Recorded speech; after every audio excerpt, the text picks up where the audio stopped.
All right, so again, Danielle Floor with the Kentucky Nonprofit Network, and we're excited to unveil our KNN Retirement Solution today, our newest member benefit. And so to kick us off and explain the details is Dean Spalding. Dean is a Regional Vice President with Voya. Voya Financial is one of our three partners. We have Voya Financial, Retirement Concierge Group, and FlexPath. So Dean, welcome. We're excited to hear what you got to share with us today. Great. Thank you, Danielle. Appreciate everybody being on today. My name is Dean Spalding. I have been in the retirement plan industry for 27 years. I know I don't look that old, but there is some gray in there if you were to not see it. It is there. So this is all I've ever done. Born and raised in Louisville, Kentucky, went to University of Kentucky, married my wife from there. Daughter graduated from there. So we're kind of all in on the state of Kentucky. I domicile and live in Louisville today. And so we're extremely excited about going through the package solution. I put a couple notes down here. Danielle, Laura have been fantastic. Literally what now, I guess 2 months, almost 3 months of going back and forth, vetting the process, understanding how it works. Clearly there is a great care with KNN, with their members on offering something that will work. And so we feel very confident that what we have put together makes some sense. As a little bit of a background, you may or may not have heard of Voya. We're a pretty large record keeper for retirement plans. And the world changed a couple of years ago where you could create a package solution. So every once in a while, and I'll say every once in a while, the government does some good things and allows you to be able to package a plan to try to get more people saving. And the goal objective by the government, the United States, is we need to have more people saving something, putting money aside for their retirement. And this package solution allows to do that. Aubrey and her team have been a great partner. We have known each other, Aubrey and I, for over 20 years. And we're going to go through how this works and give you the details of it. I have already had the benefit of at least 3 of you have reached out and wanted to know a little more, and one of which we have chatted on. So I will say this on it. If you don't have a plan today, it is probably the easiest, simplest, and the least expense it has ever been to set up a plan for you and your individuals that work at your nonprofit. For those that have a plan, I think there were 4 of them. I put down notes. Retirement plans can be somewhat of a headache, and I'm sure you'll tell us that. There's a lot of moving parts. And I think what you're going to hear today from Aubrey and team is that most of the lifting is done for you. All the administrative burdens are done for you. And so we'll go through that. So very excited. Please, this is your call, and we're open for questions, comments, all the above. And so at this point, we've put something together for you. I'm going to have Aubrey kind of go through and do the presentation and welcome questions. So Aubrey, you're up. All right. Okay. Well, good morning, everyone. And thank you, Dean. And let me just first confirm, you guys can see my screen and you see it the way it should be seen. Okay, perfect. Yeah. Danielle and I were talking about having a second screen sometimes is a little wonky when doing these presentations. But in any case, thanks again, Dean, for the initial comments. And I'll just echo what Dean said. Laura and Danielle have been just so fantastic to work with. And thank you for all the efforts that went into this. And I agree with Dean, you all are in great care with KNN in this program that they put together. So as Dean said, if anyone is considering a retirement plan, I think whether you're considering one or you have one in place, there's definitely some things that go along with it in terms of, how much time am I going to have to spend on this thing? How much is it going to cost? Is it really meeting the objectives of what I'm looking for? So I will just say, when we put this program together, we had all of those things in mind. And let me advance my slide. Because what we feel like is when a plan sponsor or an employer is looking to offer a plan, if you ask them why they're doing so, it's going to vary. I think if we ask 10 different employers why they're considering a plan or why they have a plan, it's going to vary, but it's going to boil down to when they have a plan, what are they looking for it to do? So they certainly want to have a benefit that's appreciated by their employees. And especially in today's marketplace, I know finding talent is super difficult. And then if you have talent on staff, retaining them is also a challenge. So we know that this benefit is super important, and it's something that you want to make sure that your employees recognize and appreciate. Kind of going down the bullet points here, and Danielle alluded to this, we know that it's got to be something that's manageable.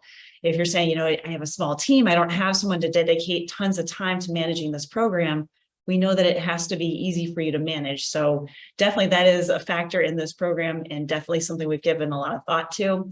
And then the last thing, we all know it's got to be cost effective. We can say, yes, it's awesome, the employees are going to love it, and it's not going to take you a whole lot of time. But if it's not affordable, we know it's a non-starter.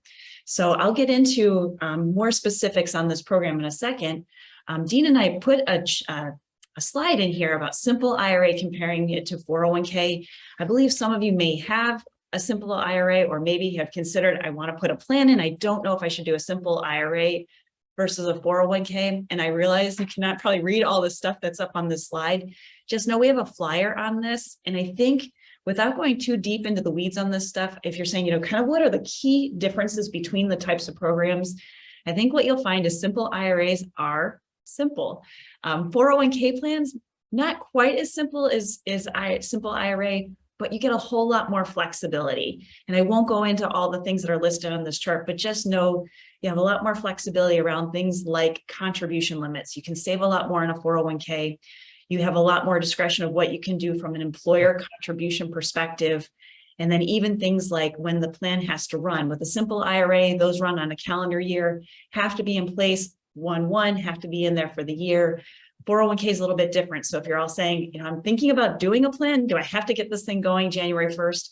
Simple IRAs, yes. 401k plans, not necessarily. So just kind of keep that in mind. If anyone's interested in seeing this piece, we have this available for you. And I'm just also going to pause a couple of times and make sure, Dean, if you have any comments that you want to throw in there, please go ahead and do so. Yeah, thank you very much. So I think a few of you do have a couple simple IRAs, one of which I think I talked to this week.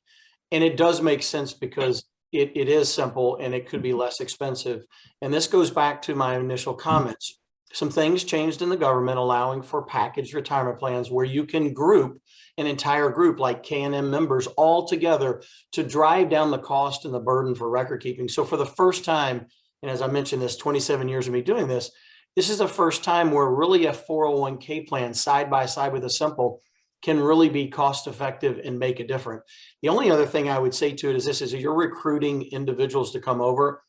Some know what a simple IRA is. Everybody knows what a 401k is. And so when you're recruiting an employee or a staff member to come on board, they say, well, I have a 401k somewhere else. What do you have to offer? So really for the first time, I would say the burden to entry is much lower than it ever has been.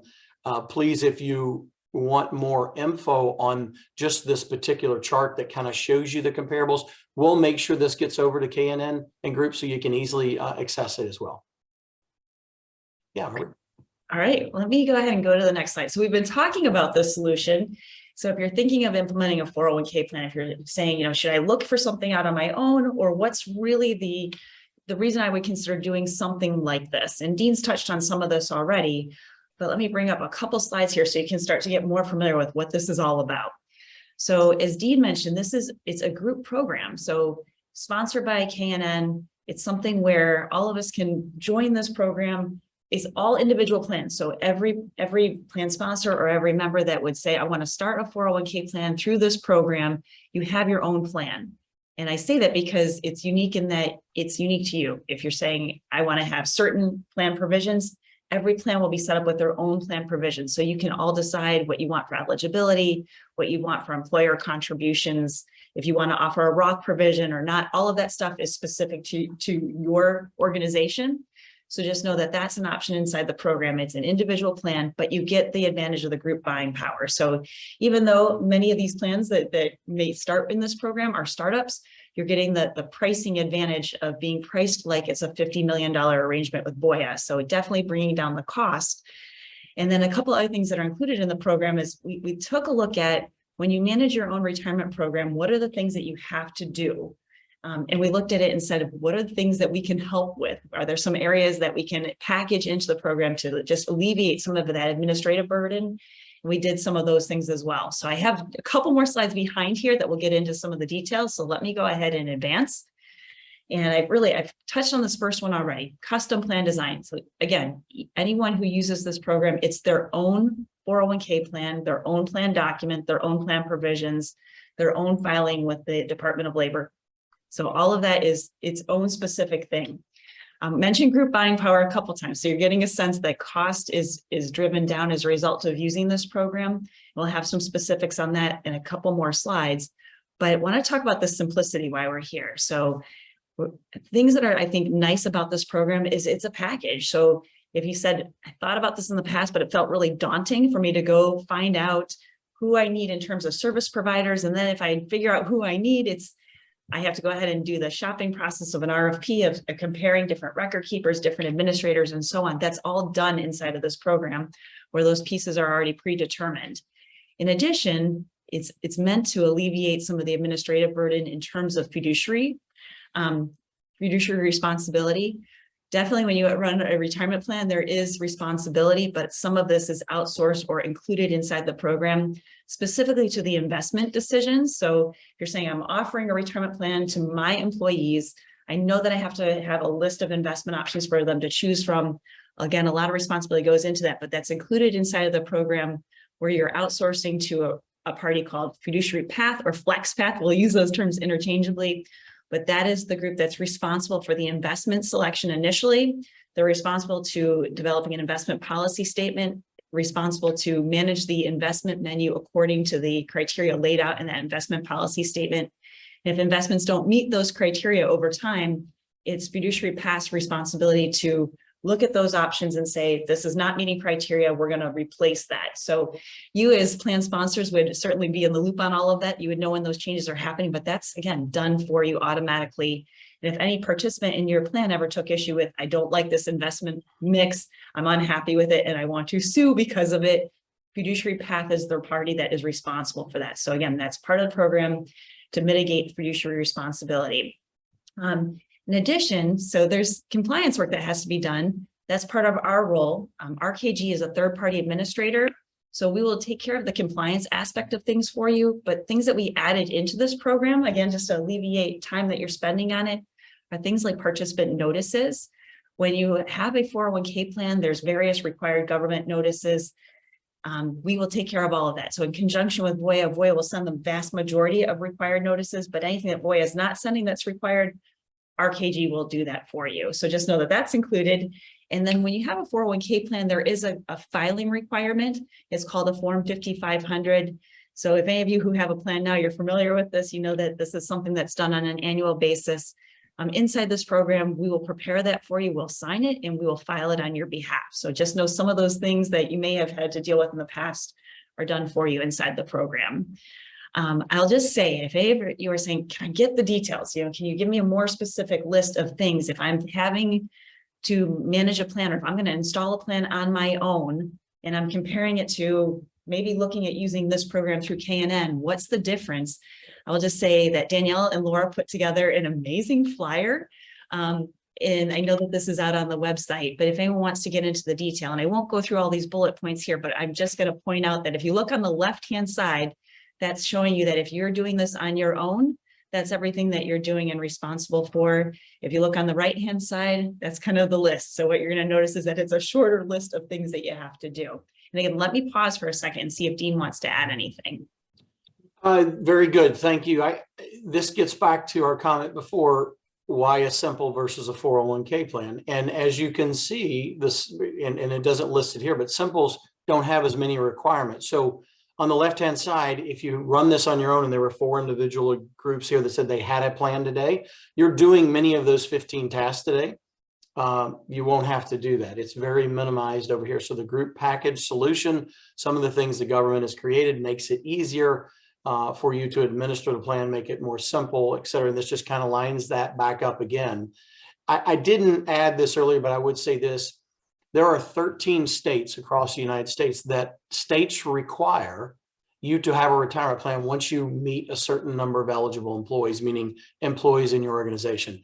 Kentucky, Ohio, Indiana are not part of that group yet. So there are quite a few of these going around the United States and asking, hey, we need help to do this. Some of the background of why these were built and designed, again, the government is pushing hard for you as an entity to offer something for your employees. And this just makes it a lot more simple. Okay, let me go ahead and advance to the next slide. So we've touched on some of this already, but just to recap. So if you're saying, okay, who's who in this program, kind of who is responsible for what, how does it work? So again, we've talked about fiduciary path or flex path, but that is the group that's responsible, and they serve as a 338 investment fiduciary. So again, that's the party that's responsible for the initial investment selection inside the retirement plan and the ongoing due diligence and monitoring of those investments to make sure that they stay competitive. RKG, that's my firm. So RKG, we are a third-party administrator, and really what we're responsible to help you with is the initial plan design. So the plan document, and that's the legal document that governs the retirement plan, but that's where we set up all the plan provisions.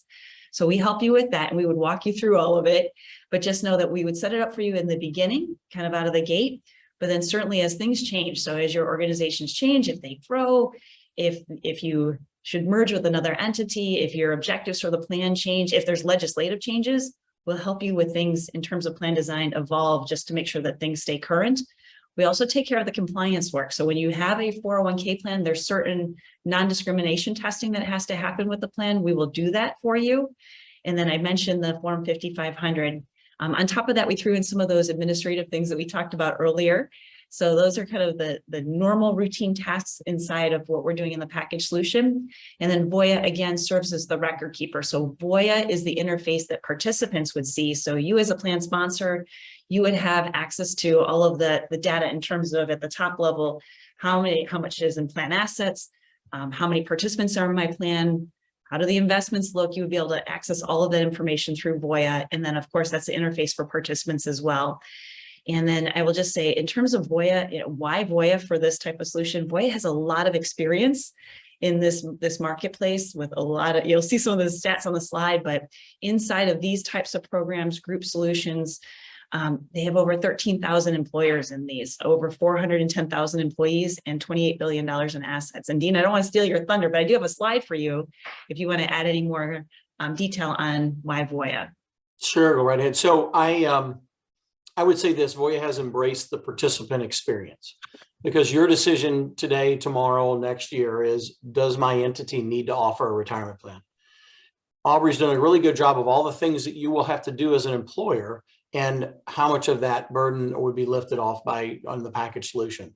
Once that has decided and the decisions move forward, now it's all about your employees and your participants. And so we've been fortunate to create something called Orange Money. Is the money you need for retirement, really that continual education to your employees on what you need to save so that you have a chance to retire at some time, 62, 65, 70 years old. We've been awarded quite a few of the awards for ease of administration. All of your participants will basically come to Voya.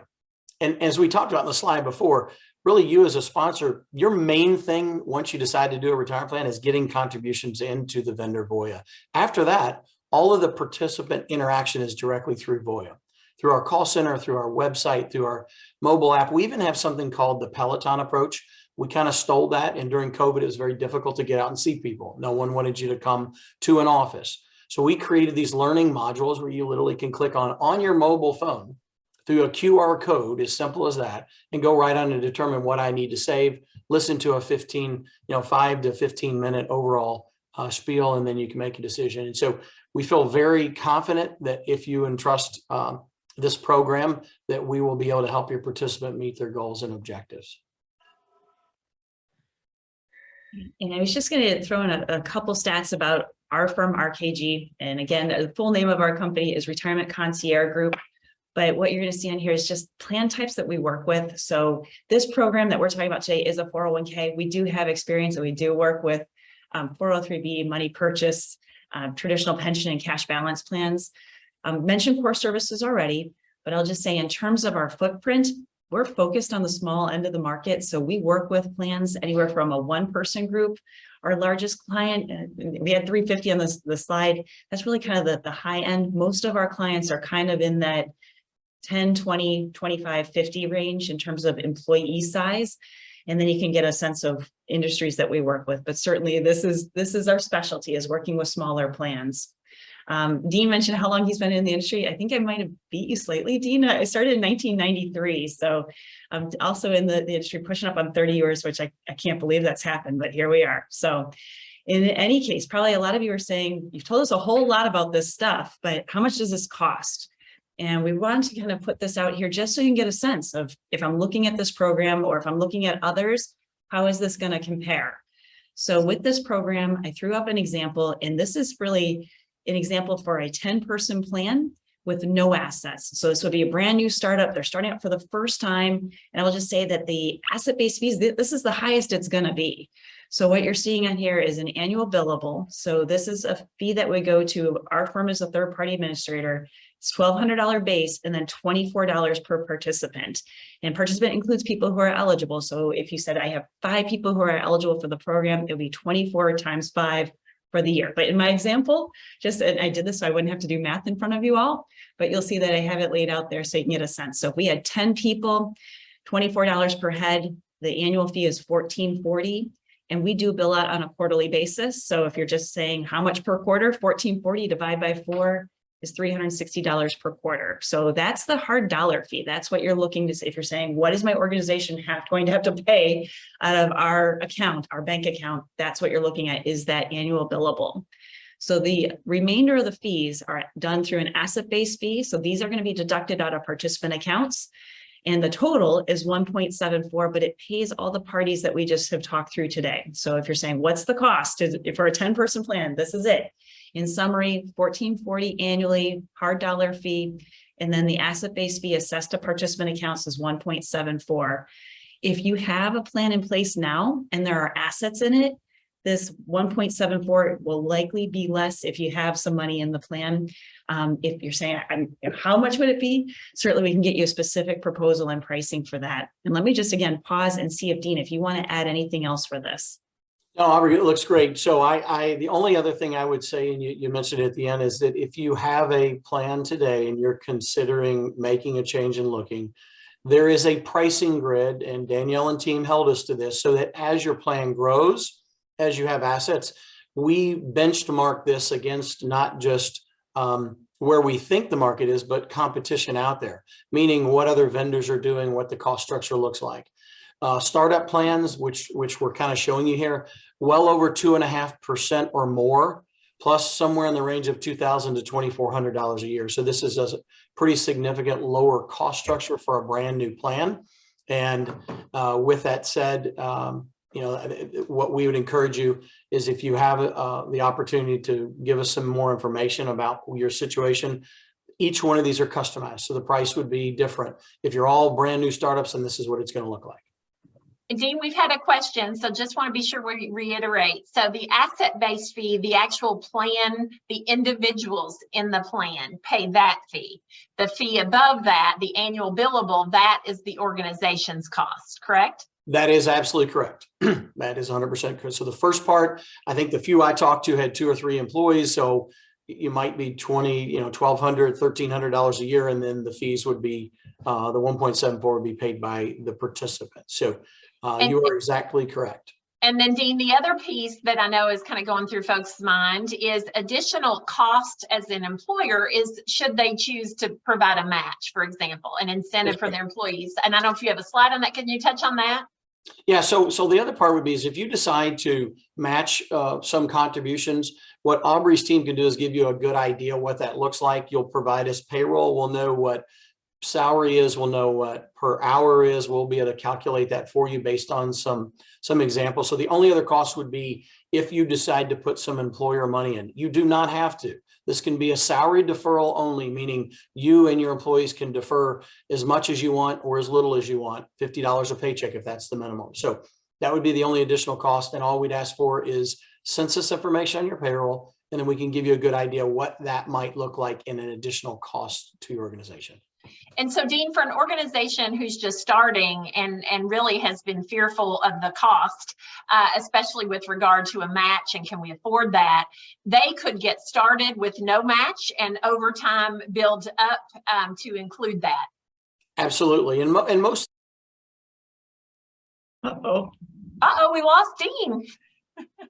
But while he rejoins, I can finish the answering that. Thank you, Aubrey. Go right ahead. Yeah, absolutely. So Danielle, so yes, that's definitely the case where a lot of plans that we set up, we'll set them up to have a discretionary employer contribution. So if they said, well, for this first year, we don't want to do an employer contribution, but we want to have the option to do it, it certainly can be written in the plan document to be an option. So yes, it can be written as discretionary. So even if you said, you know what, it's going well, and mid-year we want to add a matching contribution, we could set it up that way. So just know that there is flexibility around that.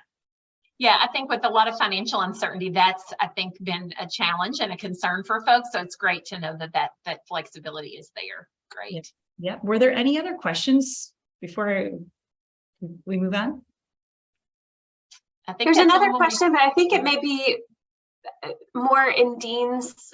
We may need to wait for Dean, but you can let me know. We had a question about which payroll companies Voya integrates with. So yeah, I know that there's a preferred payroll provider that they work with, but there's a potential to work with others. So, yeah. So I can take that in. If he joins, then he can fill in anything that I miss. But essentially, Voya has a pretty long list of payroll vendors that they're integrated with. And if anyone's on the call and they're saying, what does this mean if I've not done this before? We're just talking about getting the contribution. So if we set up a plan, employees enroll into the plan, and now you have 5 people who are contributing 3 or 4% of pay. It's got to go into payroll, of course, to start as a deduction. And then those deductions have to get sent into Voya. So certainly all of you as plan sponsors could do that on your own. But if you use a payroll firm, a payroll company that has integration built with Voya, it's possible that it can be fully integrated where that payroll company could send those contributions into Voya on your behalf. Some payroll companies are actually fully integrated where if there's changes, like if a participant changes from, they were saving 5% and now they want to go to 6%, Voya can capture that change and send it back to the payroll company. So just know that Voya has a pretty extensive list of payroll providers that can do 180 integration, which means that they can send the contributions in. And then there's also a list of payroll providers that do 360, which just means that full circle, they can send all the contribution data in, collect any changes at Voya, send them back to payroll without the plan sponsor being involved in that process. If anyone has a specific payroll vendor in mind, certainly filter that back to us and we can tell you if they're on the list already. I will say that Voya is very flexible and they are willing to integrate with any payroll provider that wants to do it and has the capability. Okay, any other questions that were out there? Okay, if not, we're rounding a third. So I'll go ahead and get us to next steps. I would just say, as we're going through all of this, I know we're covering a lot of information today. If any of you need more information, you can certainly reach out to KNN. If any of you are saying, this sounds awesome, I need more information specifically to my situation, I want to get some information together. I know you all have boards that some of these decisions have to go through the board. If you need more information for them, you're saying, I want to get a specific proposal, there is a lead form or an intake form on the KNN site. And Danielle, I think you're going to talk a little bit about that at the end, but just know there is a way on the site to get more information with just some basic data points. So just some things of how many employees, do you have a plan in place currently, but with some basic information, we can get you a whole lot of details and then certainly follow up with a phone call to help you with any questions that you may have. All right, I'm going to go ahead and get us to the next slide. I would just say, if any of you are saying, this sounds amazing, I want to move forward, what is this going to entail? How do we get started? If you say, you got a proposal, it looks good, I want to go ahead and do this. Really, as Dean said, it's a few weeks in terms of installation, depending on if you are a brand new plan or if you are in a takeover situation where you're saying, I have a plan in place and I get that transferred to Voya. That might take a little bit longer than the 5 weeks Dean described, but generally 5 to 8 weeks is pretty much it for most plans. In terms of steps, if you said, yes, I want to do this, the next thing that we would do is we would set up what we call our welcome call. And during that welcome call, that would be with me. So I would coordinate to do that with all of you. And what we would do during that call is to gather information in terms of contacts at your organization, what payroll company to use, all of that stuff. But the purpose of that call is to gather everything that would be needed to create onboarding paperwork. And that would be for all the parties that we described. So onboarding paperwork would go out from Voya through a DocuSign. But during that call, we collect all of that stuff. We also set up plan provisions. So we've talked about like the eligibility and what you can do from employer contributions. I would walk you through all of that. So we make sure that the plan that we set up aligns with your objectives. So we do that call. And then after that, I share all of the information with Voya. They create that onboarding paperwork I mentioned. And then also Voya assigns an installation manager. That person would reach out to schedule a kickoff call. And the purpose of that call would just be to walk you through the installation at Voya, which is they will build the plan on the platform. They'll create enrollment materials. Once people enroll, Voya at that point is ready to accept contributions, and Voya will walk through whoever is submitting contributions, whether that's someone at your firm or if that's your payroll provider, they will assist with that process. And then as Dean said, if you're saying, okay, what's my ongoing responsibility? It really is to just get those contributions submitted. And then once a year, I mentioned early on, we had some compliance work that we have to do, some testing. My firm will request an annual census and a compliance questionnaire. And that sounds scary, but it really isn't. It's like a one-page questionnaire, just kind of recapturing some data points. We do the testing and prepare 5,500 for you. So with that, I have a slide for questions. Are there any out there? And I think Dean may have rejoined, or at least I see a phone number come in that may be him. So in any case. I am. I apologize, everybody. What a great time for your internet to go down. So I am rejoining via the cell phone. So apologize. Well, welcome back, Dean. We were worried about you, so I'm glad that you were able to hop back on. And I think I want to be sure we touched on this. I mean, a lot of folks are on calendar years, some are on fiscal years, July 1. This is not there's no deadline necessarily, correct, Aubrey? There's no deadline. So we talked about simple IRA. Those ones are a little less flexible because, again, those usually run on the calendar year. They start January 1. With 401k, you can pretty much start it whenever you would like to. So there's no magic to starting on January 1. A lot of employers like to do that because they're like, it's nice, clean, starts at the calendar year. Right. But if you're saying, boy, I just can't get all of this done and ready to go, certainly know if you put us in process and we start some other time during the year, that's totally fine. For folks who might be switching, either from another 401k, a 403b, a simple, is that a little more time consuming? Are there any deadlines or things for those folks to consider? Yeah, that's a really, really good question. And I would say the one that really stands out is simple IRAs. So if any of you have a simple IRA, I've been talking about this, runs on a calendar year. That is the one program that does require a participant notice. And that notice, so if you're saying, yeah, I want to make this change from a simple IRA to a 401k, you have to run your simple through the end of the year, and you have to provide a notice to let your participants know we're making this change, we're terminating the simple IRA, we're stopping it. And that notice deadline is November 1st. So I would say if any of you are thinking about doing this, you got a little bit of time. But if you say, no, I'm going to wait, just know if you have the simple IRA and you miss that notice, you're pretty much running that through 2023. If you have a 403B, and that's something where you're saying we're going to stop it. If you want to use this program, you're stopping that 403B and you're starting a new plan, a 401k. And there's really not that type of kind of hard date. We would just work through transition of, okay, here's our official date when we're stopping the 403B, terminating it, and here's where we're starting the 401k. So definitely flexible there. And again, we talked a little bit about if you have a 401k in place now and you just want to transfer this program, we certainly will just coordinate dates depending on when you make your decision. Absolutely. And we've had a great question. And I know this was one of my questions in my mind. And I've been in the nonprofit sector for 30 years. So I have always just assumed that nonprofits needed to have a 403B, that we were unique. So, and we've had that question, Aubrey, can you kind of distinguish, and again, we don't have to get in the weeds here, but we've had that question of, well, why is this not a 403B? Because again, I think a lot of us have been trained to think that's what nonprofits have, are 403Bs. Yeah, and I'll answer it. And then Dean, if you're still out there, if you want to add anything that I missed, feel free to do that. But I would just say, yes, traditionally, nonprofits are really accustomed to having a 403B type plan. A few years back, the laws changed. So nonprofits became allowed to offer either a 403B or a 401k. And I think if you're saying, what are the differences? There's a lot fewer differences now than there were 10 years ago.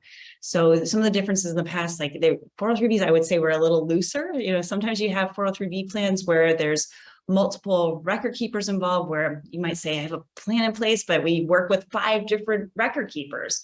And I would just say the 401k is a little bit different in that because you're going to work with one record keeper. So I feel like some of the administration is a little bit more streamlined inside the 401k.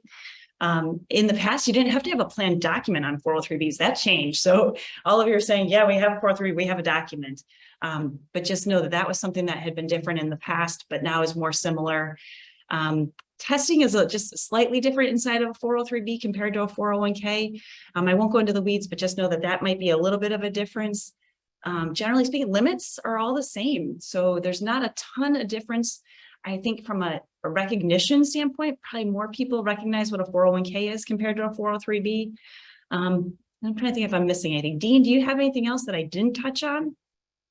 No, you explained it extremely well. And this gets back to the government changes things from time to time, and they've made it quite easy for nonprofits to have 401k plans. And I would say virtually 9 out of 10 nonprofit organizations should have a 401k plan, because there is no difference. For the few that are potentially very large and potentially may have a director that is in a situation of what is deemed a highly compensated employee from a perspective of what the IRS says, there's very few of those. So no, it's identical. The document requirement came along years ago for 403B plans, so that put that pretty much in line with 401k plans. And I think the last component you said is really true. And 401k just is a buzzword that people understand more and easier, and pretty much identical. So that was the reason for putting this together the way we did as a 401k plan. The last thing I'd mention too, and Aubrey did a great job of this, just think of this. If you don't have a plan and you want to set up a plan, you can set up a retirement plan the beginning of any month, assuming you don't have a simple. If the 4 of the group on this call that have a retirement plan, we'd have to work directly with you. That might take 60 to 75 days to convert an existing plan from one carrier or vendor to a new one. But I think as I look through my notes here, more than 75% of this group is potentially interested in a brand new plan. So again, know that that can begin the beginning of any month. And even if you do this in February or March or even April, you still will have the entire calendar year to use compensation for an employee to defer in, even if you don't start it on January 1. So other than the simple plans, and other than if you just want to start at January 1, there's not a rush for you to start a plan January 1 if you don't have one today. Dean and Aubrey, we've had a question. If we classify our part-time and full-time staff, which is in the data collection form, the quick form that we're having folks fill out, does that impact the census information with regard to eligibility or pricing? I know it's not an eligibility issue, but can you talk about that with regard to pricing, full-time, part-time, and perhaps changes throughout the year? Yep, I'll grab that one, and I'll do the same thing. Dean, if I missed anything, jump in. But so Danielle, when you set up a 401k plan, it actually does impact eligibility. So it's going to be up to each entity what they want to do. So if you said, well, we want to cover everyone, it doesn't matter how many hours they work per week, we want to cover everyone. We want to make them all eligible. They're eligible, then the $24 per head is going to apply to them. If you are in a situation where you're like, you know what, we have some people who work kind of randomly, maybe they work a couple hours a month, something like that. We don't necessarily want to cover them in this plan. You can exclude them a couple different ways, but you could exclude them with eligibility, where we would say we're going to have some type of hours requirement, where we could say we want people to work there for a year and they have to work at least 1,000 hours a year to be eligible. So just know that we have some flexibility in terms of plan design, and depending on who you make eligible, then yes, if they're eligible for the program, there's a cost for them to be covered. So even if they don't participate, if they're eligible, if you're like, why would that matter from a pricing perspective? It makes a difference, because they're, even if they are not participating, putting any money in from their paycheck, they still have to be included in things like all those notices that we were describing earlier. They still get copied on all of that stuff. Government requires to do that. And then when we go do the testing, they're included in there, and on 5,500. Gotcha. Another great question, and this is a question I had as well. If we could talk about fiduciary path and the choice of investments, of who makes those choices. So one of our members asked about the potential to prioritize socially responsible organizations or entities. And, you know, when I asked this question of Aubrey and Dean, I made the comment because I remember being on an investment committee of a nonprofit board of directors. So it wasn't in my role at KNN. And we were really shocked to find out who we thought we were investing in. We weren't, because the companies are owned and they're subsidiaries of such and such. And so it's really hard to know. But so I don't know which one of y'all wants to tackle this, but that's kind of the blessing of this plan. And it's also, if this is a major concern, there is some limits in the flexibility there, right? Dean, yeah, it's very good. Let me take this. Yeah, this is Dean. Let me take that one. So FlexPath is part of a larger organization, and they act as a fiduciary. And a fiduciary in a retirement plan can be one of a couple things. Aubrey's team and RKG is a 316 fiduciary. That's an administrative fiduciary, meaning all of the administrative duties that need to be done, they're taking liability for doing that. What you're specifically talking about is the investment fiduciary. And they act, FlexPath acts as a 338 discretionary fiduciary, which means that they go out, decide what the lineup looks like, they monitor it, they take the liability for it, and they have created it. And they have created a collective investment trust lineup, which is a very low cost collective investment lineup mutual fund approach, like 10 basis points, I believe. And that lineup is already baked, meaning they are the responsible party for selecting it and monitoring it quarter to quarter, such that if any liability comes out of losses or not managing those investments appropriately, then they are on the hook for doing so. And the reason we went this way is that fiduciary liability is a big thing today in the retirement plan world, and the investment part is an important part of that. More directly answering your question, they may or may not have some socially conscious investments in there. When you ultimately, as an organization, say we want to have somebody step in our shoes to be a fiduciary, you are hiring them to do so. And so in this case, I'd have to look back through to see on the investments if there are some that would maybe meet that criteria. Danielle, I think you said it well. If you hire them as the fiduciary, and that's the package deal here, you're going to have a lot less liability as an organization for selecting and monitoring those investments and engaged in those investments, because you're ultimately asking them to do that for you. If potentially you want to go down a road of doing that and play a little more active role, we could maybe look at doing that. We do have another kind of organizational investment mix out there with RKG, but for the most part, we find that 90+% of plans fit here because they're asking for somebody else to do it for them. Thank you, Dean. Another question, and I know you touched on this, but a little more specifics. I know you all, through your website and phone, have a lot of pre-recorded and virtual modules that folks can access, but can folks also access a person, an investment advisor for individuals? So if when KNN signs on, and Laura or I have very specific questions about our investment mix and what we're selecting, what services does Voya offer there? Yeah, that's a very good question. So we offer the financial wellness materials online through the tutorial and some of the Peloton approaches to guide participants to what their ultimate objectives are. There is an additional feature that we potentially could add to this plan. It's called Managed Accounts from Morningstar, where Morningstar actually will advise for a fee for participants and tell them where to put their particular monies based on their allocation. As a record keeper or custodian, meaning Voya, we can't advise on what to do because we're actually holding assets and it's a fiduciary breach. Utilize that service that need it would be Morningstar manager that would do that for them for an additional particular fee, and that's done directly with participants. But I do say this, and will give you an idea that when you have the tools that we do today and the tutorial, the way it works, the quiz, as you go through this, 85–90% of employees create a good allocation and stick with it and go from there. But for those few, maybe 10% or so that want to do it, we use the managed accounts from Morningstar. And I know, Dean, the other thing I know we've discussed is as we get this rolling, and we had a great question about, do we have to have so many KNN members before we can launch that? And the answer is no. We're ready to roll. So if you are ready to get started, you click that link. And so we don't have to have any mass number of members to meet a certain threshold to launch. We are ready to launch. But we've talked about, Dean, the opportunity to bring you, Aubrey, or other speakers back who could kind of address some of those topics for employees of nonprofits who are interested about choosing their mix, again, educational opportunities for folks to really think through how to plan for retirement and what that mix might look like. So we hope you all will help us connect with the right folks and bring that back for future education of our members' employees. Absolutely. And as we've done already this week for the 3 members that wanted to talk in more detail, we're here to walk you through, does it make sense for your organization? What are your goals and objectives? What are you trying to accomplish? What's the pricing model look like, et cetera? So we will absolutely do that and consult along with you and the participants when need be. Dean, we had a question to circle back. Do you know off the top of your head what that fee for Morningstar might look like? And again, that's per individual, right?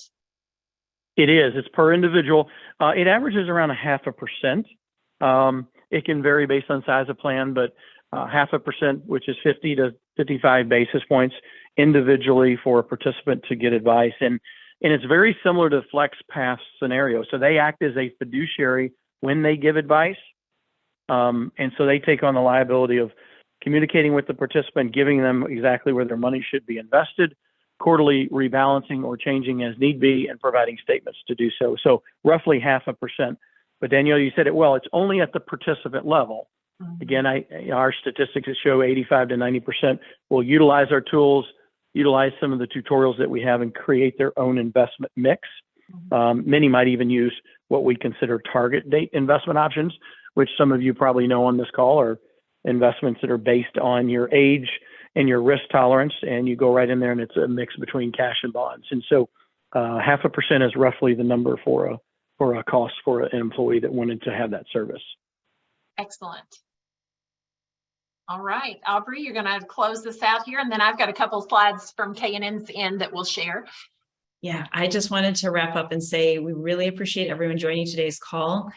Thank you so much. We hope it was helpful. We're really excited to work with any of you that are interested in kind of getting more information. And again, thank you so much. So Danielle, I'll go ahead and stop my share because I think you have a couple more slides. Yes, I will share a couple of slides. And again, we're really excited to be partnering with Voya and RKG and FlexPath. As you know, we've shared on a couple of the documents, and to make sure y'all can see my screen, correct? Yes, excellent. So as we talked about, it's this group buying power, a package solution that still allows for some customization, and that professionally maintained investment menus. So, you know, when we were looking for some plan that we could use at KNN and our members, definitely this met all of the criteria. So, you know, we put this on the web, but we really tried to think through and had this discussion at the board level. Why is this important for KNN and our members to offer? And we believe that you and your employees deserve access to a professionally maintained retirement savings vehicle. I remember when we first started KNN 20 years ago, the discussion was, well, we've got to do all this capacity building because there's going to be this massive wave of nonprofit retirements in the executive ranks of the nonprofit sector, and is the next generation ready? Well, guess what? That wave never happened.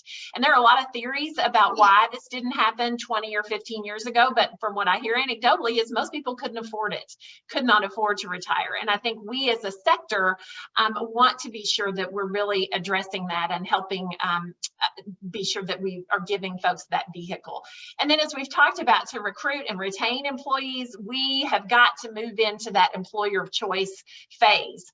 A retirement benefit is an important part of a comprehensive package. And I love what Dean said here. It's never been, this is the least expensive and simplest it has ever been. And so we want to be sure as many of our members take advantage of that as possible. And then we've pointed out, we've done the homework for you. And that's not been easy homework. And kudos to Laura, who has been the leader of the charge of the homework, as well as a couple of our board members who've really vetted the partners and been sure that we've been able to find a solution that's easy for you to launch and maintain. And certainly it's competitive. If this is a new benefit, we get it. It's a big step. It's one that KNN's been talking about for about 8 years. And if you, as we mentioned, if you have an existing program, we understand that you may not be happy with that and you want the best for your team. So that's why this is designed to be as simple with as fair pricing as possible. And then we're here to support you. KNN and the partners are here to be with you every step of the way as you you get things rolling. And then just like our health benefits program, it's an investment in KNN. When you are looking at providing a retirement solution or employee benefits like healthcare, we are able to generate some non-dues revenue for KNN, which keeps your dues low and brings more folks in to make for a stronger association and ensures that the advocacy, the education, and the networking that you and nonprofits across Kentucky are counting on, that you still have access to that. So we think this is hopefully a slam dunk. But KNN is here to help your nonprofit be an employer of choice. So certainly it's this new retirement solution. It's also our employee benefits program. It's as simple as our career center, which many of you take advantage of, and posting for KNN members is free. It's also our new compensation report. Again, we want to help you be an employer of choice, and we know that a lot of times that boils down to what are other folks paying and how can we address that competitively. And then it's also providing resources. So if you've not ever checked out our peer huddle around staffing, that's a great call every other month that we have with a HR and DE&I expert to help nonprofits kind of sort through a lot of the challenges you're having around staffing and being an employer of choice. So KNN is there to be with you every step of the way. So we hope that you will take advantage of all of these resources. And again, today we're really excited about the retirement piece specifically. So it's as simple as filling out that form. There's no obligation to fill it out. They can turn those quotes around pretty quickly, and you can determine if it's something that's a good fit for your organization and affordable or not. And again, when you look at that list of responsibilities of launching your own plan, I think you will very quickly determine affordability here is not an option. And as we mentioned, getting started with no match is better than not getting started at all. And so we really hope that organizations will look at this as a positive first step. So if you're not a member, this is a great time to join and get involved. And then before we close it out, I want to be sure to give folks any final opportunity for questions that we may not have tackled. All right. And again, Dean and Aubrey and the KNN team are here to assist you. So that form is the very first step to get started, and we're happy to get things rolling, and we look forward to working with you on it. I think all of us dream of retirement one day, and this is an important part of that work for both us and for our teams, our hard work and nonprofit staff. We want to be sure that we're able to help them plan for the future.